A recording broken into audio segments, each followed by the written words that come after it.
Welcome back to my channel. ಹೊಸದಾಗಿ channel ನೋಡ್ತಾ ಇದ್ದರೆ ಸಬ್ಸ್ಕ್ರೈಬ್ ಮಾಡಿಕೊಂಡು ಸಪೋರ್ಟ್ ಮಾಡಿ. ಸಚ್ಚಿದಾನಂದ ಸಾಯಿನಾಥ್ಗೆ ನಮಸ್ಕಾರ ಮಾಡುತ್ತಾ ಸಾಯಿನಾಥರ ಅನುಗ್ರಹ ಎಲ್ಲರ ಮೇಲೂ ಇರಲಿ ಅಂತ ವಿಡಿಯೋ ಪ್ರಾರಂಭ ಮಾಡ್ತಾ ಇದ್ದೀನಿ. ಇದೇ ಬುಧವಾರ ನಮಗೆ 29ನೇ ತಾರೀಕು ಗುರು ಪೌರ್ಣಮಿ ಬಂದಿದೆ. ಗುರು ಪೌರ್ಣಮಿ ಅನ್ನುವಂಥದ್ದು ವಿಶೇಷವಾದ ಶಕ್ತಿ ಹೊಂದಿರುವಂಥ ಅದ್ಭುತ ಸೃಷ್ಟಿ ಮಾಡುವಂಥ ದಿನ ಆಗಿರುತ್ತೆ. ಈ ದಿನ ಸಾಧ್ಯ ಆದರೆ ನಿಮ್ಮ ಗುರುಗಳು ಪ್ರತಿಯೊಬ್ಬರ ಜೀವನದಲ್ಲೂ ಕೂಡ ಎಲ್ರಿಗೂ ಗುರುಗಳು ಅನ್ನುವಂಥದ್ದು ಇದ್ದೇ ಇರ್ತಾರೆ.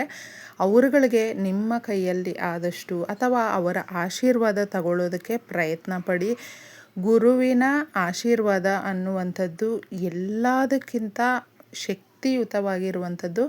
ಅದಕ್ಕೆ ಭಗವಂತನು ಕೂಡ ನಮ್ಮ ಇಷ್ಟಾರ್ಥಗಳನ್ನು ನೆರವೇರಿಸೋದಕ್ಕೆ ಗುರುವಿನ ಪಾದವನ್ನು ಹಿಡ್ಕೊಳ್ಳಿ ಅಂತ ಕೂಡ ತಿಳಿಸಿರುವಂಥದ್ದು. ಅದಕ್ಕೋಸ್ಕರ ಎಲ್ರಿಗೂ ಯಾವುದೋ ಒಂದು ರೂಪದಲ್ಲಿ ನಮಗೆ ವಿದ್ಯೆ ಬುದ್ಧಿ ಅಥವಾ ನಮ್ಮ ಕಷ್ಟ ಸುಖ ಇದು ಒಳ್ಳೆಯದು ಕೆಟ್ಟದ್ದು ಈ ಥರ ತಿಳಿಸ್ಕೊಟ್ಟಿರುವಂಥವರು ಸಾಧ್ಯವಾದಷ್ಟು ಇದ್ದೇ ಇರ್ತಾರೆ. ಅಂತಹವರಿಗೆ ಆ ದಿನ ಆಶೀರ್ವಾದ ತಗೊಳ್ಳಿ, ಅವ್ರನ್ನ ಮಾತಾಡಿಸಿ. ಇನ್ನು ಗುರುಗಳ ಸ್ಥಾನದಲ್ಲಿ ಇರುವಂಥವರಿಗೆ ಏನಾದರೂ ಹಣ್ಣು ಹಂಪಲು ಏನೋ ಒಂದು ಅವರಿಗೆ ಕೊಟ್ಟು ನಾವು ಆಶೀರ್ವಾದ ತಗೊಳ್ಳೋದ್ರಿಂದ ನಮ್ಮ ಸಮಸ್ಯೆಗಳು ಕಷ್ಟ ನಷ್ಟ ಬಾಧೆ ಅದರಿಂದ ಸುಲಭವಾಗಿ ಹೊರಗಡೆ ಬರಬಹುದು. ಇನ್ನು ಮುಖ್ಯವಾಗಿ ದತ್ತಾತ್ರೇಯ ದೇವಸ್ಥಾನಕ್ಕೆ ನಿಮಗೆ ದತ್ತಾತ್ರೇಯರ ದೇವಸ್ಥಾನಗಳಿದ್ದರೆ, ಗುರು ರಾಘವೇಂದ್ರರ ದೇವಸ್ಥಾನಗಳಿದ್ದರೆ, ಸಾಯಿನಾಥರ ದೇವಸ್ಥಾನಗಳಿದ್ದರೆ ತಪ್ಪದೆ ಹೋಗಿ ಆಶೀರ್ವಾದ ಪಡ್ಕೊಳ್ಳಿ, ಪೂಜೆಯನ್ನು ಮಾಡ್ಕೊಂಡು ಬನ್ನಿ. ಸಾಧ್ಯ ಆದರೆ ಇನ್ನೂ ಮುಖ್ಯವಾಗಿ ಗುರು ಪೌರ್ಣಮಿಯ ದಿನ ನಾಯಿಗೆ ಆಹಾರವನ್ನು ಬಿಸ್ಕೆಟ್ಟು ಹಾಲು ಏನಾದರೂ ಪರವಾಗಿಲ್ಲ, ಏನು ಸಾಧ್ಯ ಆಗುತ್ತೋ ಅದನ್ನು ನೀವು ಕೊಡಬಹುದು. ಆಫರ್ ಮಾಡಿ ತುಂಬ ವಿಶೇಷವಾಗಿರುತ್ತೆ. ಇನ್ನು ಮನೆಯಲ್ಲಿ ನಿತ್ಯದ ಸಮಸ್ಯೆಗಳು ಅನ್ನುವಂಥದ್ದು ಸಾಕಷ್ಟು ಜನಕ್ಕೆ ಇರುತ್ತೆ. ಕೆಲವೊಂದು ಆ ನಿತ್ಯದ ಸಮಸ್ಯೆಗಿಂತ ಮೀರಿರುವಂಥ ಸಾಲದ ಸಮಸ್ಯೆ, ಮನೆ ಕಟ್ಟೋದಕ್ಕೆ ಸಾಲ ಮಾಡ್ಕೊಂಡಿರ್ತಾರೆ, ಈ ವೆಹಿಕಲ್ಸ್ ಮೇಲೆ ಲೋನ್ ಮಾಡಿರ್ತಾರೆ, ಮದುವೆಗೆ ಸಾಲ ಮಾಡ್ಕೊಂಡಿರ್ತಾರೆ. ಈ ಥರ ದೊಡ್ಡ ದೊಡ್ಡ ಸಮಸ್ಯೆಗಳನ್ನು ಅದು ಹೊರೋದಕ್ಕಾಗದೆ ಕಷ್ಟಪಡ್ತಾ ಇರುವಂಥವರು ಒಂದು ಮಾರ್ಗ ಬೇಕು ನಮಗೆ. ಇದು ಎಲ್ಲವೂ ಪರಿಹಾರ ನಾವು ಮಾಡಿಕೊಂಡಾಗ ಏನಾಗುತ್ತೆ ಅಂದರೆ ನಮ್ಮ ಸಮಸ್ಯೆಗಳು ಅನ್ನುವಂಥದ್ದು ನಮಗೆ ದಾರಿಗಳನ್ನು ಮುಚ್ಚಿಸ್ಬಿಟ್ಟಿರುತ್ತೆ. ಅದು ತೆರೆದುಕೊಳ್ಳುತ್ತೆ ಸ್ನೇಹಿತರೆ. ಅವಕಾಶಗಳು ಸೃಷ್ಟಿಯಾಗುತ್ತೆ. ನಮಗೆ ದುಡ್ಡು ಕೊಡೋದೇ ಇಲ್ಲ ಅನ್ನುವಂಥವರು ಕೊಡ್ತಾರೆ, ಫೋನ್ ಮಾಡಿ ಕರೀತಾರೆ. ಈ ರೀತಿ ಆಪರ್ಚುನಿಟಿ ಅನ್ನುವಂಥದ್ದು ನಮಗೆ ಒಳ್ಳೆಯ ಅವಕಾಶಗಳು ಅನ್ನುವಂಥದ್ದು ಸೃಷ್ಟಿಯಾಗುತ್ತೆ.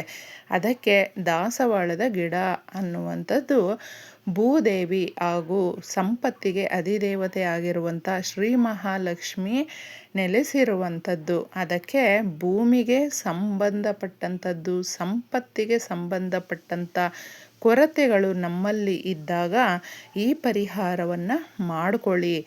ಮೊದಲೇ ಹೇಳ್ತಾ ಇದ್ದೀನಿ, ಕಡಲೆ ಅನ್ನುವಂಥದ್ದು ಗುರುವಿನ ಸಂಕೇತ. ಗುರುವಿಗೆ ನಾವು ಅರ್ಪಿಸುವಂಥದ್ದು. ಕಡಲೆಕಾಳನ್ನು ನೀವು 2 ವಿಧಾನದಲ್ಲಿರುತ್ತೆ. ಸಾಧಾರಣವಾಗಿ ಒಂದು ಕಾಬೂಲ್ ಕಡಲೆ ಅನ್ನುವಂಥದ್ದು ಒಂದಿರುತ್ತೆ. ಯಾವುದು ನಿಮ್ಮಲ್ಲಿ ಇರುತ್ತೋ ಅದನ್ನು ಫಸ್ಟೇ ನೀವು ನೀರಲ್ಲಿ ಓವರ್ನೈಟ್ ನೆನೆಸಿಡಿ. ಅದು ಎಷ್ಟು ಚೆನ್ನಾಗಿ ಉಬ್ಬಿ ಬರುತ್ತೆ. ಅದೇ ಥರನೇ ಅದರ ಸಂಕೇತ ಏನು ಅಂತ ಹೇಳಿದ್ರೆ ನಮಗೆ ದಿನದ ಅಭಿವೃದ್ಧಿ, ದಿನದಿಂದ ದಿನಕ್ಕೆ ಅಭಿವೃದ್ಧಿ ಆಗುವ ಸಂಕೇತ ಇದು. ಅದಕ್ಕೆ ನೆನೆಸ್ಬಿಟ್ಟಿದ್ದೆ ಆ ಎಲೆಗೆ ಎಷ್ಟು ಇಡಿಸುತ್ತೋ ಅಷ್ಟನ್ನು ನೀವು ಅದಕ್ಕೆ ಹಾಕಿ. ಅಕಸ್ಮಾತ್ ನೀವು ನೆನೆಸಲಿಲ್ಲ ಅಂದರೂ ತೊಂದರೆ ಇಲ್ಲ, ಹಾಗೆ ಕೂಡ ಹಾಕಬಹುದು. ಗುರುವಿನ ಸಂಕೇತ ಅಂತ ಹೇಳಿದ್ರೆ ನಮಗೆ ಈ ಚಿನ್ನ ಬಂಗಾರದ ದೋಷಗಳು ಇದ್ದಾಗ ಎಷ್ಟೇ ತಗೊಳ್ಳೋ ಪ್ರಯತ್ನ ಪಟ್ಟರೂ ತಗೊಳ್ಳೋದಕ್ಕಾಗೋದಿಲ್ಲ, ಅಥವಾ ನಮ್ಮ ಹತ್ರ ಒಡವೆಗಳು ನಿಲ್ಲೋದಿಲ್ಲ. ಯಾವುದೋ ರೂಪದಲ್ಲಿ ಒಡವೆಗಳು ನಮ್ಮ ಹತ್ರ ಇರೋದಕ್ಕೆ ಬಿಡೋದಿಲ್ಲ. ಆ ದೋಷಗಳೆಲ್ಲವೂ ಹೋಗಿ ಚಿನ್ನವನ್ನು ತಗೊಳ್ಳುವಂಥ ಯೋಗ, ಚಿನ್ನವನ್ನು ನಾವು ಹೂಡಿಕೆ ಮಾಡುವಂಥ ಯೋಗ ಜಾಸ್ತಿ ಕೂಡಿ ಬರುತ್ತೆ. ಅರಿಶಿಣವನ್ನು ಸ್ವಲ್ಪ ತಗೊಳ್ಳಿ. ನೀವು ಮುಖ್ಯವಾಗಿ ಸ್ನಾನದ ನೀರಿಗೂ ಕೂಡ ಅರಿಶಿಣವನ್ನು ಹಾಕಿ ಸ್ನಾನ ಮಾಡೋದ್ರಿಂದ ಗುರುಗ್ರಹ ಅನ್ನುವಂಥದ್ದು ಆ ಗುರುಬಲ ಗಟ್ಟಿಯಾಗುತ್ತೆ. ಅವರ ಜೀವನದಲ್ಲಿ. ಇನ್ನು ಸುಗಂಧಭರಿತವಾಗಿರುವಂಥ ಸಮಸ್ಯೆಗಳನ್ನು ಬಗೆಹರಿಸುವಂಥ ಯಾವುದೇ ಕೋರಿಕೆಗಳನ್ನಾಗಲಿ ನೆರವೇರಿಸುವಂಥ ಅತ್ಯದ್ಭುತವಾದ ಏಲಕ್ಕಿ ಬಂದು ಶ್ರೀ ಮಹಾವಿಷ್ಣು ಮಹಾಲಕ್ಷ್ಮಿಗೆ ಇದು ತುಂಬ ಪ್ರೀತಿಕರವಾಗಿರುವಂಥ ಹಲವಾರು ವಸ್ತುಗಳಲ್ಲಿ ಇದು ಕೂಡ ಮುಖ್ಯವಾಗಿರುತ್ತೆ. ಅದಕ್ಕೆ ಏಲಕ್ಕಿಗಳನ್ನು ಒಂದು 3 ಅಥವಾ 5 ಇಷ್ಟನ್ನು ನೀವು ತಗೊಳ್ಳಿ. ಇದು ಎಲ್ಲವೂ ನೋಡಿ ನೀವು ಭೂಮಿ ದೋಷಗಳಿದ್ದರೆ, ಮನೆ ಕಟ್ಕೊಳ್ಳೋದಕ್ಕೆ ಎಷ್ಟೋ ಕೋರಿಕೆ ಕನಸನ್ನು ಕಟ್ಟಿರ್ತಾರೆ, ಸ್ವಂತ ಮನೆಯ ಯೋಗ ಬೇಕು ಅಂತ ಬಯಸುವಂಥವರು ಆಗ್ತಾ ಇರೋದಿಲ್ಲ. ಅವ್ರುಗಳಿಗೆ ಮನೆ ಕಟ್ಕೊಳ್ಳುವಂಥ ಯೋಗ, ಭೂಮಿ ತಗೊಳ್ಳುವಂಥ ಯೋಗ, ಚಿನ್ನವನ್ನು ತಗೊಳ್ಳುವಂಥ ಯೋಗ ಕೂಡಿ ಬರುತ್ತೆ.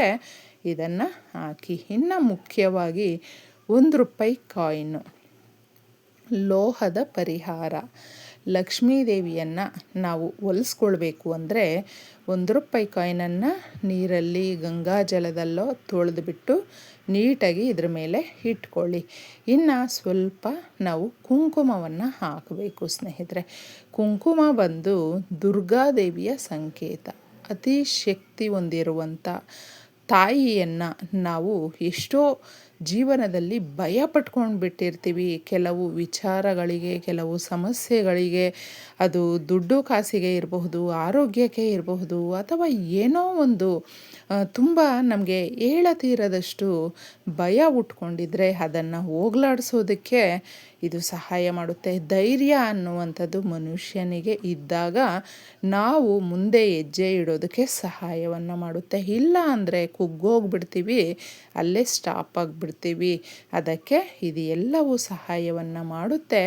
ನೀವು ಆ ಎಲೆಯಲ್ಲಿ ಇಟ್ಟಿದ್ದೆ ನಿಮ್ಮ ದೇವರ ಮನೆಯಲ್ಲಿ ತುಪ್ಪದ ದೀಪ ಅಥವಾ ನಾರ್ಮಲ್ಲಾಗಿ ನೀವು ದೀಪವನ್ನು ಹಚ್ಚಿ ಈ ಎಲೆಯನ್ನು ಅದರಲ್ಲಿ ಹಾಕಿರುವಂಥ ಈ ವಸ್ತುಗಳನ್ನು ಇಟ್ಟು ನಮ್ಮ ಮನೆಯಲ್ಲಿ ಸಮಸ್ಯೆಗಳು ಹೋಗಿ ನಾವು ಅಭಿವೃದ್ಧಿಯ ದಾರಿಯನ್ನು ಹಿಡಿಬೇಕು ಅಂತ ಕೇಳ್ಕೊಳ್ಬೇಕು.